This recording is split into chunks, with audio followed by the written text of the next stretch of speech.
নিউজিল্যান্ডের বিপক্ষে দ্বিতীয় ওয়ানডে ম্যাচে বাংলাদেশ জিতেছে, ডমিনেট করেই জিতেছে। বোলিংয়ের পর ব্যাটিংয়েও ডমিনেট করে জিতেছে। ৮৭ বল হাতে রেখে জিতেছে, ৬ উইকেটে জিতেছে। এমন জয়ের পর যা হয় আর কি, ৭ খুন মাফ। আবেগে, উচ্ছ্বাসে, উল্লাসে ভেসে যাওয়াটাই স্বাভাবিক। কিন্তু এই মধুর জয়েও আমি একটু তেতো কথা বলতেই চাই, একটা প্রসঙ্গ তুলতেই চাই, যেটা হয়তো বা খুব জনপ্রিয় না। বাংলাদেশ ব্যাটিংয়ের ফাজলামোটা যেন আমরা ভুলে না যাই। এই ম্যাচে ব্যাটিংয়ে যে ফাজলামো বাংলাদেশ করেছে, তাতে করেও আমরা পার পেয়ে গিয়েছি, ম্যাচ জিতে গিয়েছি। হয়তোবা চট্টগ্রামে লাস্ট ম্যাচেও এমন করে আমরা পার পেয়ে যেতে পারি, কিন্তু লং রানে এই ফাজলামো করে পার পাওয়া যাবে না। এবং এই অন্যায়টা টিমের মধ্যে কীরকমভাবে ইফেক্ট করবে সেটাও ভেবে দেখার আছে বই কি। বাংলাদেশের এরকম ডোমিনেটিং জয়ে ব্যাটিংয়েও এরকম প্রফেশনাল পারফরমেন্সের ম্যাচটাতেও আমি কোন আলোচনাটা করছি, কেন আমি ব্যাটিংয়ের ফাজলামের কথাটা বলছি, আমার সঙ্গে আপনি একটু মিলিয়ে নিতে পারেন। বাংলাদেশের ব্যাটিং অর্ডারটা একটুখানি দেখুন। এই আজকের ম্যাচটাতে আমাদের ব্যাটিং অর্ডারের টপ 5টা দেখুন। তানজিদ হাসান তামিম ওপেনার, ওপেনিংই করেছেন। সাইফ হাসান ওপেনার, ওপেনিংই করেছেন। ধরেন নাম্বার 3-তে নেমেছেন যে সৌম্য সরকার, মূলত তো তিনি ওপেনার নয় কি। নাম্বার 4-এ নেমেছেন যে নাজমুল হোসেন শান্ত, মূলত ওপেনার না হলেও টপ অর্ডার ব্যাটসম্যান তো, এবং ওপেনার হিসেবেও এই ওয়ানডে ক্রিকেটে তার পথ চলা শুরু হয়েছিল বাংলাদেশের জার্সিতেই। ইনফ্যাক্ট ধরেন মাঝে মাঝে তিনি ওপেনার হিসেবে খেলেন। গত বছরও চ্যাম্পিয়ন্স ট্রফিতে নিউজিল্যান্ডের বিপক্ষে ম্যাচটাতে ওপেনিংয়ে নেমে শান্ত ৭৭ রান করেছিলেন না। নাম্বার 4-এ খেলেছেন তিনি। নাম্বার 5-এ খেলেছেন যিনি লিটন দাস, তিনিও তো ভাই মূলত ওপেনার। তাহলে বাংলাদেশের আজকের এই ব্যাটিং লাইন আপের 1 থেকে 5-এর মধ্যে যারা রয়েছেন, তারা সবাই certainly top order batsman. Top 3-এর মধ্যে অবশ্যই তাদের থাকা উচিত, বা সেইটাই তাদের পজিশন। এবং মূলত এই 5 জনের অন্তত পক্ষে 4 জন, শান্তকে যদি আমি বাদও দেই, ওপেনার। কিন্তু আমরা তাদের 1 থেকে 5 নাম্বারে খেলিয়ে আমরা এই ম্যাচটা পার পেয়ে গিয়েছি। আমরা কি লং রানে পার পাবো? এবং সেটা আমাদেরকে আসলে করতে হয়েছে কেন, সেই জায়গাটাতে আমাদের কোথায় কোথায় অন্যায়ের জায়গাগুলো হলো আমি বলছিলাম না। এই ম্যাচে একাদশে নিয়ে আসা হয়েছে সৌম্য সরকারকে, যার একাদশ থেকে বাদ পড়াটাই ছিল বিস্ময়কর গত সিরিজে পাকিস্তানের বিপক্ষে। কারণ তার আগের সিরিজে ওয়েস্ট ইন্ডিজের বিপক্ষে তিনি টপ রান গেটার ছিলেন, 140 রান 3 ম্যাচে করেছিলেন। শেষ 2টা ম্যাচে তিনি দলের টপ স্কোরার ছিলেন, 91 রান করেছিলেন, 45 রান করেছিলেন। এরকম পারফরমেন্সের পর নেক্সট সিরিজে একাদশে জায়গা হারিয়েছেন। বাংলাদেশের ক্রিকেট হিস্ট্রিতে এই ঘটনা ঘটেছে বলে আমার কাছে মনে হয় নাই। পাকিস্তানের সঙ্গে সিরিজের কোনো ম্যাচে একাদশে চান্স পাননি। এই সিরিজেরও প্রথম ম্যাচটাতে একাদশে তিনি চান্স পেলেন না। এই ম্যাচটাতে তিনি একাদশে এসেছেন আফিফ হোসেন ধ্রুবর জায়গায়। আফিফ হোসেন ধ্রুব প্রথম ম্যাচটাতে তিনি যেই পজিশনটাতে খেলেছিলেন, লেট অর্ডারে ফিনিশারের রোলে নাম্বার 6-এ, সেইখান থেকে যখন সৌম্যকে আনা হলো, আমি খুব ইন্টারেস্ট নিয়ে ওয়েট করছিলাম। একাদশে দেখেছি যে সৌম্যকে আসলে কয় নাম্বারে ব্যাটিং করতে পাঠানো হয়।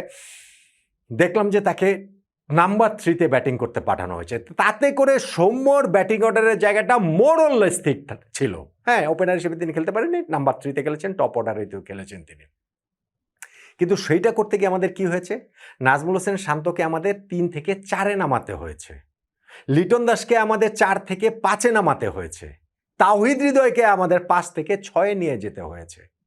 এখন আপনি আমাকে বলেন, ওপেনার দিয়ে আপনি মিডল অর্ডারকে ভরিয়ে ফেলবেন?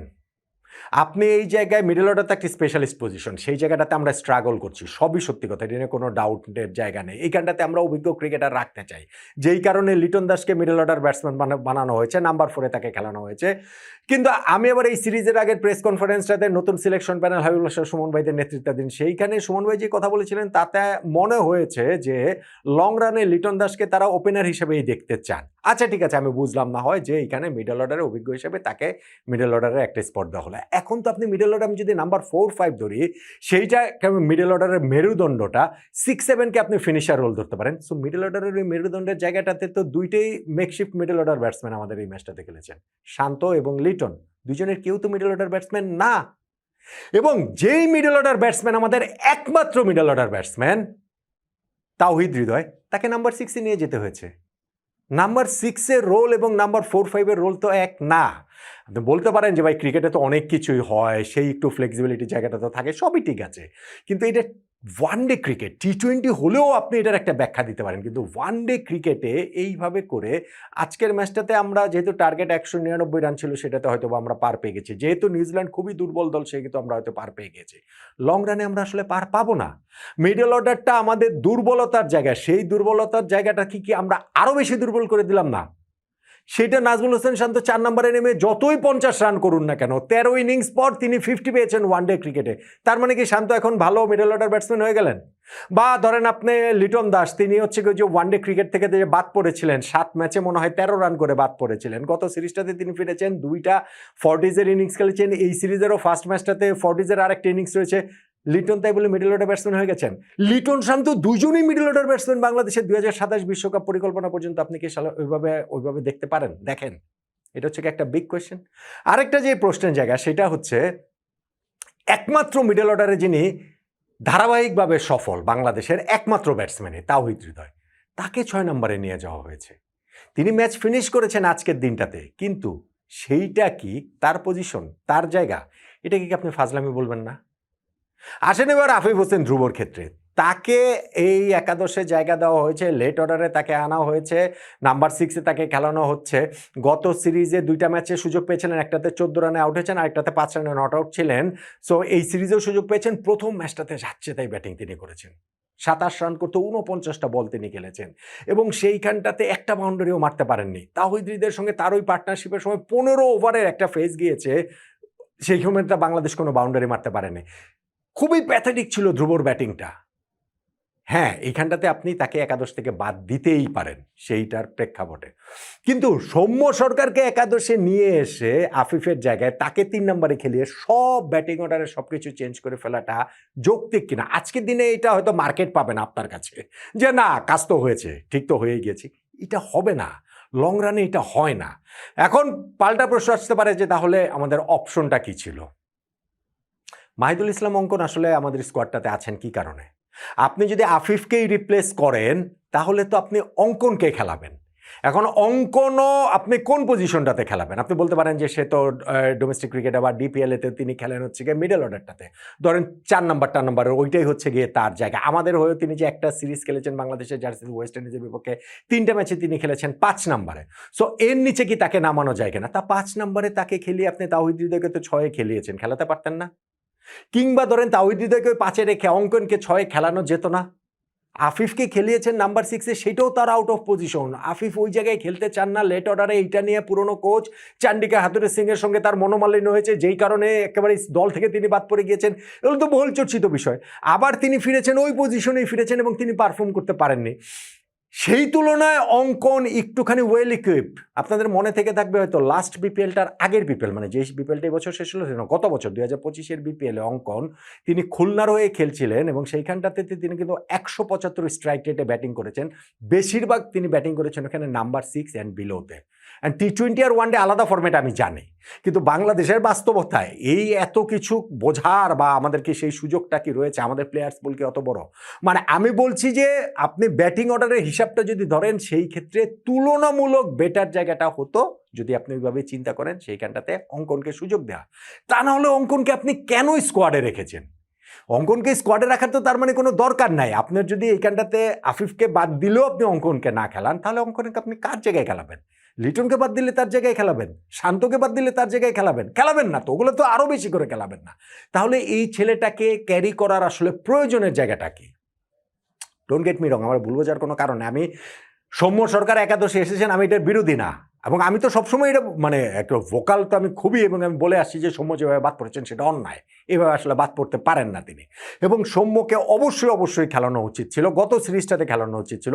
গত সিরিজের ফার্স্ট ম্যাচটাতে তিনি ডিজার্ভ করতেন একাদশের জায়গায়, সেটা না হলেও লাস্ট ম্যাচ অন্তত ডিজার্ভ করতেন, এই সিরিজের শুরুতে ডিজার্ভ করতেন। তিনি একাদশের সুযোগ পান নাই। এখন যখন সুযোগ পেয়েছেন, নাম্বার 3-তে খেলছেন, সেটা সৌম্যর জায়গা।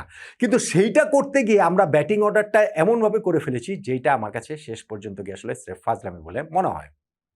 বাংলাদেশ আজকে যেই ব্যাটিং অর্ডার নিয়ে খেলেছে, সেইখানে প্রথম 5 জনের সবাই টপ অর্ডার ব্যাটসম্যান। সবাইকে আপনি ওপেনার বলতে পারেন, অন্তত 4 জনকে তো ওপেনার আপনি বলতেই পারেন। এবং সেইটা করতে গিয়ে একমাত্র মিডল অর্ডার ব্যাটসম্যান আপনি তাওহিদ হৃদয়কে 6 নম্বরে ঠেলে দিতে হয়েছে। সেইটা করতে গিয়ে আমাদের মিডল অর্ডারটা যে বড় দুর্বলতার জায়গা, সেখানে একমাত্র প্রপার মিডল অর্ডার ব্যাটসম্যানকে আমরা লেট মিডল অর্ডারে ঠেলে দিয়েছি এবং এই জায়গাটাতে যেই দুইজন আসলে মিডল অর্ডার ব্যাটসম্যান না, শান্ত এবং লিটন, তাদেরকে আমরা এইখানটাতে খেলিয়েছি। সো ওভারঅল পুরো জিনিসটাই খুব প্ল্যান্ড ওয়েতে হয়েছে আমার কাছে সেটা মনে হয় না। এবং এইটা যদি হচ্ছে কি স্ট্যাবলিশ হয়ে যায়, আজকে শান্ত 50 করেছেন, তো মনে হতে পারে যে না তাহলে তো এই পজিশনে তিনি ফিট। আজকে ধরেন হৃদয় ম্যাচ শেষ করেছে, মনে হতে পারে যে না নাম্বার 6 পজিশনে তো তিনি ফিট।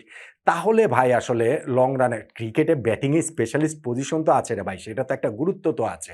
আপনি একটু এদিক ওদিক সাফল করতে পারেন, কিন্তু এইভাবে পুরো ব্যাটিং অর্ডারটাকে এলোমেলো করে দেওয়াটা ফাজলাম ছাড়া অন্য কোনো কিছু আমার কাছে অন্তত পক্ষে মনে হচ্ছে না। আই জাস্ট হোপ যে চিটাগাংয়ের লাস্ট ওয়ানডে ম্যাচে এটা আমরা কারেক্ট করব এবং যে অন্যায়গুলো আসলে হচ্ছে একটাও, এটা চেইন রিঅ্যাকশনের মতো, একটা অন্যায় আরেকটা অন্যায়কে ইনভাইট করে। ধরেন ওই পজিশনে ব্যাটসম্যান না হওয়ার সত্ত্বেও আপনি যখন আফিফকে ওইখানে খেলাবেন, তখন তাকে যখন ড্রপ করবেন, তাহলে আপনি অঙ্কনকে কেন খেলাবেন না? তখন আবার আপনার মনে হবে যে আমরা সম্মুখে যেইভাবে অন্যায়ভাবে বাদ দিয়েছি, কোনো না কোনোভাবে তাকে খেলাই। তাকে খেলাতে গিয়ে যখন তার পজিশনে খেলাবেন, তখন আবার অন্য পজিশনগুলো এলোমেলো নড়বড়ে হয়ে যাবে। ফলে পুরো জিনিসটাই আসলে একটা লেজে গোবরে অবস্থা হয়ে গেছে বলে আমার কাছে মনে হয়। যদিও এটার সঙ্গে আজকে আপনারা এগ্রি করবেন না, অনেকেই এগ্রি করবেন না, যেহেতু বাংলাদেশ ম্যাচটা জিতেছে। কিন্তু 5 জন ওপেনার ব্যাটিং অর্ডারের টপ 5 মানে 1, 2, 3, 4, 5-এ রেখে বা টপ 3-র 3 জনকে 5 নাম্বার পর্যন্ত টেনে নিয়ে গিয়ে বাংলাদেশ আসলে ওয়ানডে ক্রিকেটে খুব ভালো করতে পারবে বলে আমার কাছে মনে হয় না। ফলে এই জিনিসগুলা থার্ড ম্যাচটাতে বাংলাদেশ কারেক্ট করে কিনা ব্যাটিং অর্ডারের, সেটা দেখার জন্য আমি আগ্রহ নিয়ে অপেক্ষায় থাকব। আপনি?